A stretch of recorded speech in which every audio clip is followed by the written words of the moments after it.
once it enters the body. This is the actor Brenton Thwaites.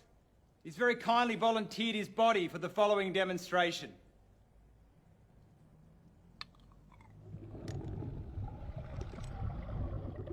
After sugar enters the body, it splits into two parts, fructose and glucose, both of which make their way to the liver.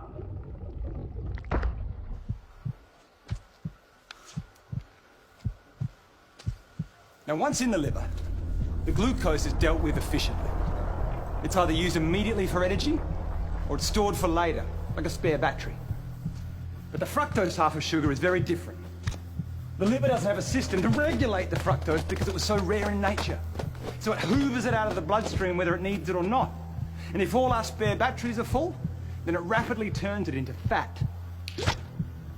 Some of that fat is going to stay in the liver, and you're going to have increased risk for insulin resistance and diabetes. What also happens is that this fat in the liver is then sent out into the bloodstream as triglycerides, which can lead to excess weight, plus blocked arteries and heart disease.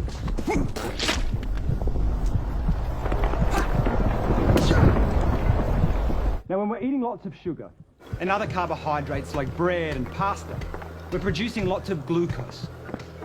A hormone called insulin is released, which is like a key that helps to open our cells' doors so they can absorb all the glucose, remove it from the bloodstream, and burn it for energy. The more glucose in the blood, the more insulin is released. But the key point for us is that while this insulin is in the blood dealing with all the glucose, it tells our fat cells to hold on to the fat. It actually turns off our fat-burning processes. So when we're eating lots of sugar, we're putting fat into our bodies via the fatty liver. Plus, because of all the glucose, we maintain the level of insulin, which tells our fat cells to hold on to the fat. We can't burn off fat when insulin is around dealing with all the sugar.